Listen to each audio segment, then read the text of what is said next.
Hey everybody, this is Stan Wangland and welcome to Just Thinking 2022.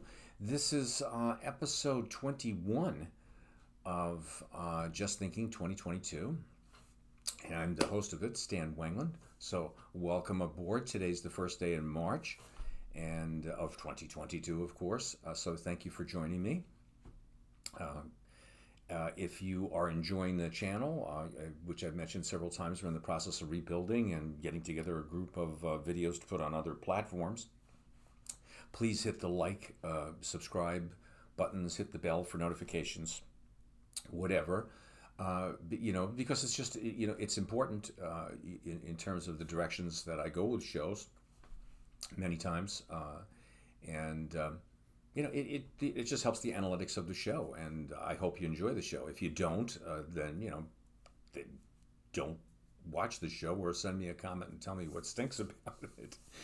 But Just Thinking is just that. It's designed to be a raw, real show, and just tell you about what one person is thinking, which is namely me. In the future there will be guests on the show from here and there, but the show is really designed to be very simplistic in terms of, again, one person's opinion, what they're thinking, and you may share it. Today, I was sitting having coffee when I got up this morning, and I clicked on the news to see what was going on in the Ukraine and other things in the world that are happening, and I have very, very deep thoughts about that, as well as the status of my country, the United States of America, which I love very dearly. I have a grandson in the military who's in a rapid deployment force. He's in the Tank Corps. I believe it's the Third Army he's with, and he just came back from Poland a few months ago, and I guess he'll be going back off there again. I served in the military. My son is a disabled veteran. My father and uncles, served in the military. My nephew, career military, as my son was until he became disabled. So we have some experience with that. And we're also public servants, and as I am as a psychologist, and teachers and educators. And, we come from pretty humble beginnings. And what goes on in my country, in our country, is deeply concerning to me, like I'm sure it is to many, many other Americans. And again, I'm in my 70s, so I see the world differently. It's flavored by a lifetime of experiences and many things similar to what I'm seeing now. And then when I know that I've never seen anything like this, being a student of history, I think right now probably we're closest to what the world may have been like without all the technology in the mid to late 30s.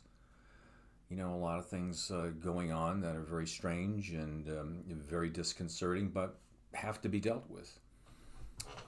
But the point of my show is right on the cusp of this crisis with the Ukraine, with Russia,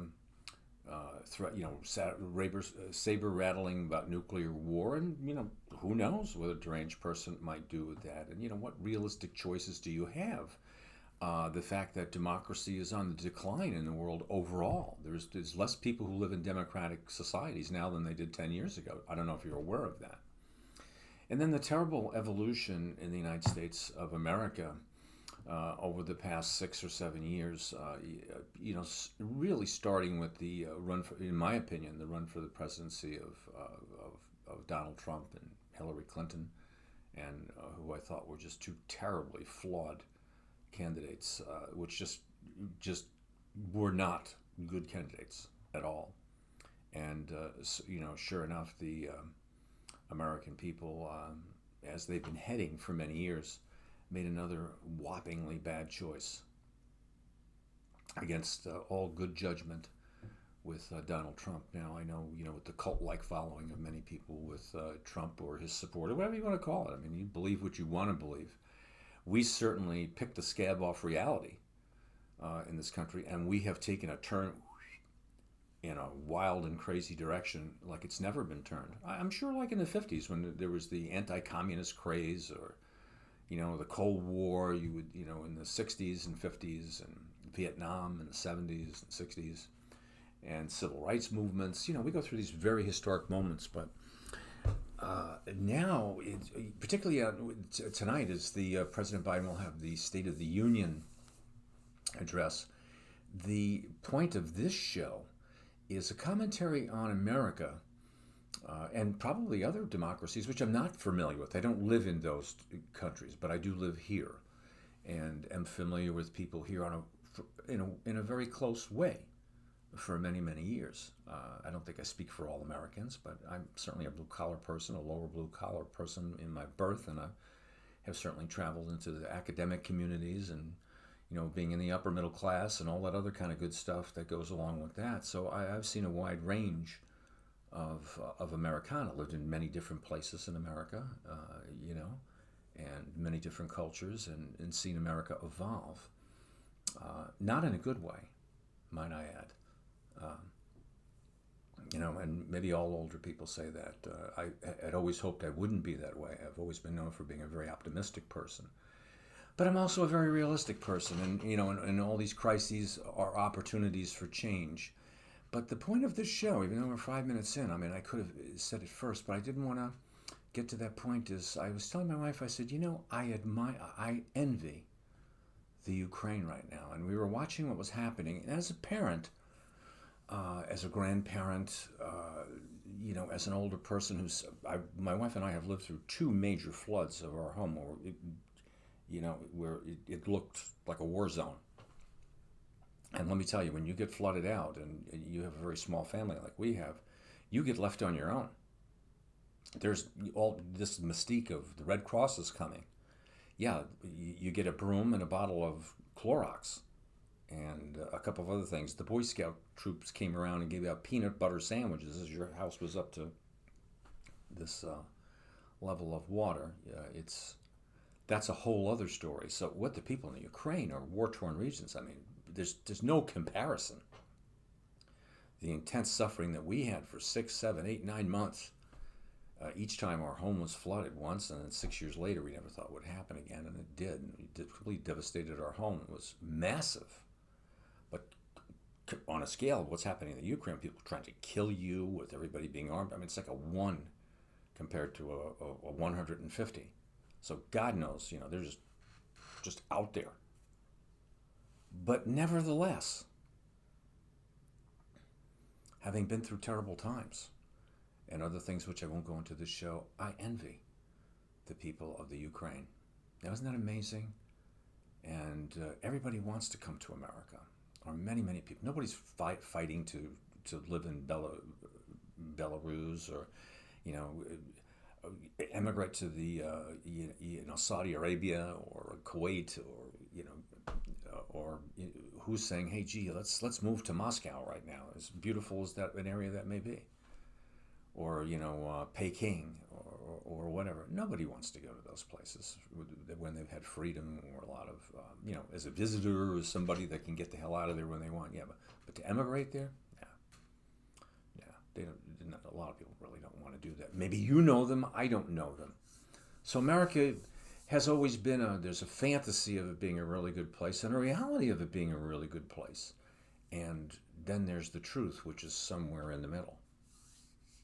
And I'm sure it's the same with the Ukraine. I mean, I'm sure you've got bad actors over there. The government always hasn't been wonderful, I'm sure, or full of non-corrupt people, or everybody's been a war hero or going to fight to the death for their country. But now this situation has brought a new clarity and a sense of reality to people. It's like the old statement, there are no atheists in a foxhole, where people have a come to Jesus moment. They have an epiphany. They get clarity. They're living a life of silliness, and all of a sudden the doctor says, hey, you've got stage 3 cancer. What? Yeah, it's progressing to stage 4. I mean, wake-up call, man. Now, I don't know that the Ukraine needed a wake-up call, but what I'm trying to say, the wonderful thing we're seeing, the resiliency of human beings, the clarity of thought, the dedication, the respect that they have for their country and one another, and caring about things and putting aside silly polarizations and nonsense and foolishness and understanding what the real priorities are in life. I envy them for that. And that's why I do shows, like if you look at my history of videos here, the psychologist in me, Maslow and his hierarchy of needs. Everybody has a need to survive. Everybody has a need to reproduce. Everybody has a need for a general sense of well-being. This is what the Ukrainian people are saying. This is what people in Syria are saying. This is what people in the Middle East are saying. This is what Black Americans are saying when they want to travel in their car. They want their safety and security. They don't want to be pulled over for a parking violation and shot in the head, or if you're some dumbass selling a cigarette on the street corner, just being a blue-collar dumbass. And there's no disrespect, centered on that, because I was one of them. Probably still am. You don't need to be choked out by a couple of guys playing Beretta. And I'm talking about the police. And if you're protesting, if you're doing things, you don't need to tear up the city and do all those things and break into everybody's shop and use an excuse to tear everything apart. You don't need to do that. But the people in the Ukraine now, I envy them because they have clarity, they have purpose, they have a righteous cause. They have a respect for one another. They have a common understanding of reality. They can't play this friggin' mind game that's been going on in this country, probably in their country, all over Western Europe and everything else, like saying COVID is this and COVID is that. This is this and this is that. This cup over here that's hot really isn't hot. You're making that up. Fake news this and this news that. And all this crazy stuff that's been going on in our society. They don't have that. They've got somebody over there with a rocket or a gun looking to kill them, to take their rights away, to kill their children and grandchildren. People woke up just like I'm talking on here. We're talking to their family in the U.S. or in Russia or doing. They have money in the bank, in the ATM. Everything changed because of a deranged, evil person. And not even a person who's been getting away with murder, literally and figuratively, for the longest time. And we have those in our country, in America too. They get away with murder. Murder.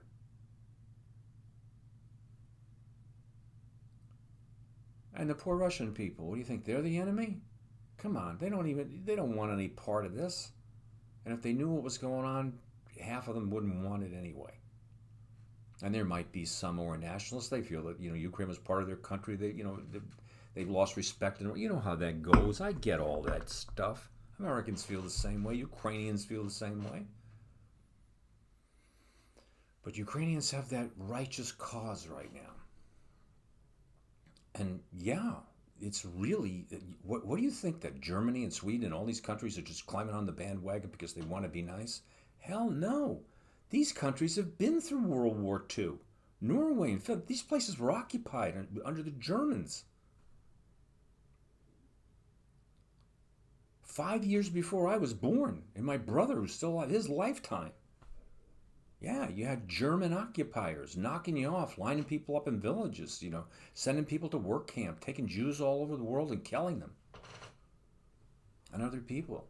These people understand this stuff. People in England were bombed in their cities. France, Italy, all these countries. The Ukraine, the Germans decimated it. They get this stuff. We don't get any of this shit. I know we had the World Trade Center. I know we had Pearl Harbor. But we've never had anything like that happen here. I envy them. This is why. And this is the last part of the show. The president hasn't even done a speech yet tonight. But I can tell you what's going to happen. Do you realize what this guy took over? He took over from a government, from a guy who was crazy. Crazy like a criminal, like a racketeer. And I'm very sorry to my friends who support him and whatever. I'm sorry you believe that. A bad person who tried to overthrow our web, take our country off the guardrails, who tried to blackmail and extort from Zelensky and the Ukraine, trying to get his opposition candidate at the time to get dirt on him, tried to withhold $300 or $400 million in aid of the missiles that are required now, who tried to dismantle NATO. under the guise of trying to get money from them, threatened to walk out and do all kinds of things. He didn't improve anything with NATO. Our allies thought he was crazy. They didn't trust him. Buddied up to Putin, buddied up to people in North Korea. Tried to destroy our intelligence services, said he was smarter than them. Influenced negatively our military services. Put us at odds with every democratic country possible. Made us look horrible. Created division in our country. Created a system of alternate realities. And in totally disrespectful behavior. And you know what happened? I don't blame him alone. Americans jumped right on board, baby. And they had been doing that on their own ahead of time. What do they value? Do we value democracy in any big way? We've never had it taken from us. No. Oh, yes, we have. When in the middle of a pandemic, the medical community said, hey, besides taking a vaccination, unless you really have a medical problem, it might be a good idea so people like me just don't die after they've been served you your entire life as a public servant because you want to go to Applebee's on the weekend or go to a sporting, no, you don't want to contribute shit. You don't even want to wear a mask to protect others or yourself. If you think you're in the okay category, you want to be on the internet. You want to be in the metaverse. You want to be a social influencer. You want to be dancing around and doing some kind of bullshit. Those are your realities. Those are your priorities. Self-centered experiences and self-centeredness. You want to make fun and deride everybody who has traditional beliefs, whether they be religious beliefs, political beliefs. Do you study anything? Do you allow any kind of critical thinking or any kind of unpleasantness to get? No. If somebody from a white supremacist party or a black movement or an Islamic person that you don't care for wants to come to a college campus, and yeah, I'm a college professor. No, that person can't come because you're going to get too nervous. You need a safe space. You need a therapy dog. You need 47 different crazy interpretations of your gender or whatever.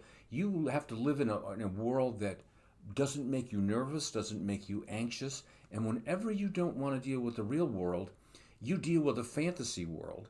And you deal in a world where it's divided into two camps. Those people who are for me and those people who are against me. And what we like to do is we like to have victims and oppressors. And if you're a victim, then you get to shame everybody. You get to look at somebody's Facebook account from 90 years ago. Or you get to tell everybody how Christopher Columbus was a scumbag. Or this person was wonderful. Or make up new narratives to things. And yeah, there are new narratives. There's new information we should have. There's history that's been overlooked. There's, people are entitled to practice their sexual or religious or non-religious beliefs. Nobody's saying that. But my God, that can all be done with a respectful attitude, and it can be done within the realm of reality. And yeah, if you're a scientist, you're treated like you're a pariah when you have to come up with unpleasant information for people. Then you're a scumbag. Dr. Fauci, who's lived his whole life serving other people, becomes like a moron. And then these agencies actually start to become gun shy,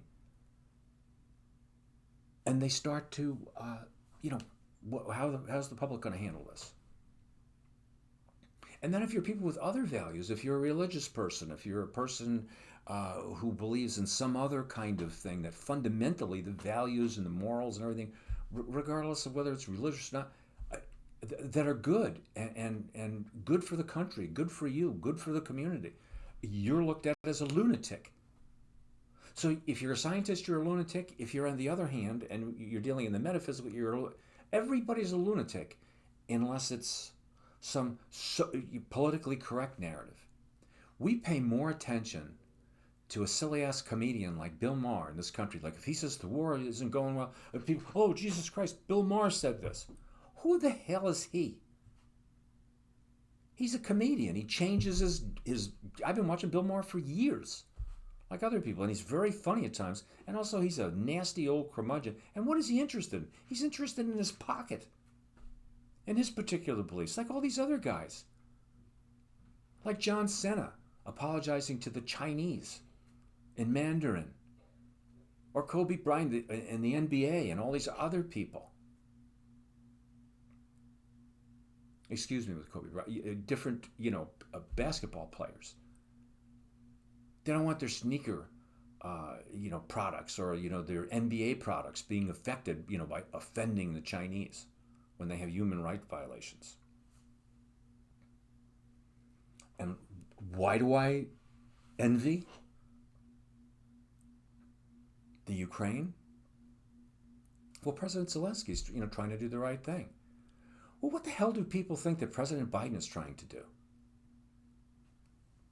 Maybe even President Trump was trying to do things in the beginning that were, in his mind, that he thought were good and could have done them differently. But what did he get? He was a nasty piece of work and had a nasty agenda. But man, people, did they play him right? No, they heaped it on him 24 hours a day. And a weak-minded person like him, he never even thought he'd win the damn thing. He took the low road, and Zelensky, people thought he's just a comedian. He's a joke. He's taking the high road, and that's how it goes with things. But look at our president. This guy came into a pandemic, an insurrection, political division that nobody's ever seen in parties. They should be shot. You talk about people who need to be war criminals. How about the politicians, many of them, in America? They refuse to do their fucking job. And I'm not going to say pardon my language. That's exactly. They refuse to do their job.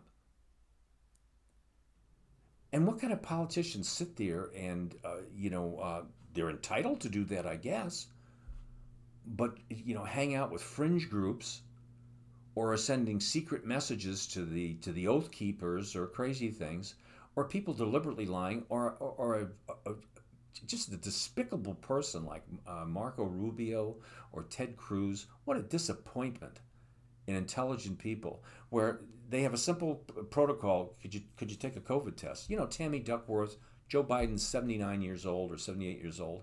Hey, maybe you should have a COVID test so you don't get somebody sick and kill them. Is that a big deal? No, I don't have the time for that. Yeah, you don't have the time for that. You, whose family came over here from Cuba and have reaped the benefits of our country, you don't have the time to do that. You don't have the time to do that. Yeah, I'm sure that people don't like hearing that. The people in the Ukraine now, they get that. They don't expect anybody to be disrespectful to Zelensky right now.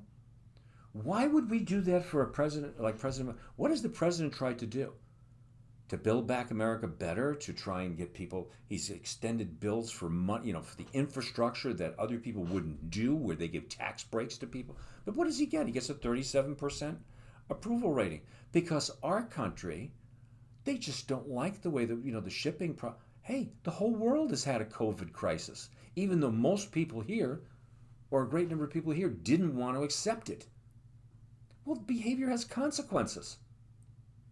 See, the people in Ukraine get that. Behavior has consequences. If you step out in the street when you shouldn't be there with invaders coming in your country, they'll kill you. It's as simple as that. Here, you can play games in your head. We take our democracy for free. We disrespect people freely for no reason. We have a poor sense of values, and our moral compass is going around like this all the time. It's like short attention span theater. So yes, would I want people bombing me? No. But yes, I do envy the people from Ukraine, or any group of people that sit there and have a good agenda, a righteous agenda, and are willing to stake reality and their life on it. And if you people of the world, they're pulling that same shit right now that we did in this country when the Twin Towers got bombed here. And I can remember people driving up in my family, and they had American flags on their car. And I said, do me a favor. I said, take that crap off your car. People looked at me and said, how can you say that? I said, oh no, I love my country. I'm heartbroken. As a matter of fact, I lost 2 dear friends. in that, which doesn't make any difference one way or the other.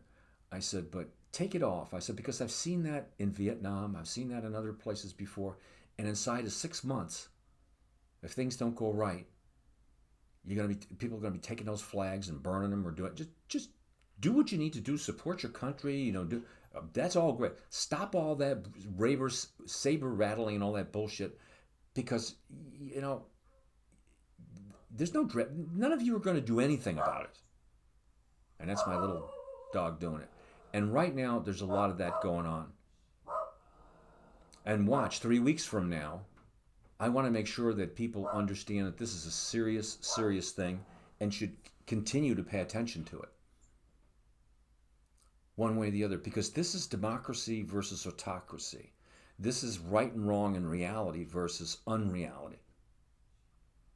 This is doing the right thing and start acting respectful to our allies, understanding the human rights around the world. There's a lot of issues here that are very key. This isn't just where the commentator cries because Zelensky's saying something that's true. People clap their hands or walk out on the Russian. All that stuff is a bunch of political theater. And that's what we're going to see tonight in in America, when the president comes out there and he's done a lot.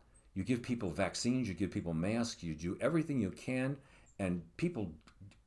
I was at my granddaughter's play in middle school the other day, and I'm not going to say forgive me from digressing because I wanted this to be a little bit of a show. And there was a mask requirement on there. Our county still has, even though numbers are down. There are kids in the school who have medically compromised things. They have teachers and people my age. I have a heart condition. I'm in one of those groups. It's not a wise idea for me to get COVID, but I go out, I'm about. But I had to have my mask on. But the requirement was for everybody to have their mask on. But what's the first thing that happens when people come in? We're sitting in a packed audience, the worst possible place for me to be. But of course, I want to see my granddaughter there. I have to make a choice. And can you imagine risking your life for some silly ass school play? Yeah, that's what it comes down to in my country. Why? Because the young woman in front of me and the other young woman who are in their 30s, who have a very low probability now, they understand, I'm sure they may have been vaccinated. I don't know whether they have or they haven't been. But the probability for them winding up dead or in the hospital is very low. The probability for me is I'm in the 75th percentile of that. So they're 2 feet away from me, no masks. They come in with a mask and take it off. Now my choice is, what am I going to just say? Hey, put your mask back on. If they were the only 2 people, there are other people sitting here, people sitting there. What's the point? They're in an unreal world. They're in a self-centered world. They have improper values. They have improper morals. Yeah. Their reality testing is poor. They're egocentric. And that's how, mark my words, we will treat our president tonight. There's a 79-year-old man who's working his ass off 24 hours a day. Nobody's going to say, brilliant job with the other leaders of NATO and everything else like that in preventing World War III, funneling goods and doing the best that you can for Ukraine. No, we can't just jump in there and start a world war that's going to wipe out that country. It has to be nuanced. It has to be done correctly. There's a tactical thing that you do, and the Ukrainians understand this. And then there's a strategic thing. And our president understands that. But he's not going to get the respect that he gets. Somebody who says that he admires Putin, our enemy, your enemy in the Ukraine, all of Western Europe, all the free world, you're going to get 37% or more agreeing with the guy who says that, or a former Secretary of State, Mike Pompeo, or one of the number one broadcasters on Fox News, becoming a shill for Russia. Despicable. That's why, in ending this show, I envy the Ukraine. The righteousness of their cause, the clarity of their thinking. Their choices are simple. Do the right thing and they'll survive. In the long run, they'll win. And they will. God bless them, they will. If they don't recognize reality, if they're not respectful to one another, if they don't do what they have to do, it ain't going to work. That's what's going to work against the Russians. They can have all the bombs that they want. They're never going to win with the Ukraine. Thank you for listening to the show. I hope it makes a lot of sense to you. It does to me. Do I feel like an old curmudgeon? No. I'm just, I wish a show like this would go viral or something like that, and people would listen to it and say, no, it's just not the ramblings of some old nut who wants to be heard. And I'm not. I just think that every voice counts, and if you put it out there in the universe, it may influence a few people to act better or find some truth in what I'm saying. We have to be respectful of one another. We have to see things clearly. We have to have a righteous cause, and then we have to act on it in a strategic and tactical manner, and in a manner that's for the good of all. You know, we got to get with it. We have to not be in fantasy land. Ukraine is not in fantasy land. In the United States, we are in fantasy land in many ways. Everything has to do with this. A buck, my entertainment, me, and me. Not good. The Ukraine is about we, and we. That's it. I hope you enjoyed the show. Catch you next time. Bye-bye.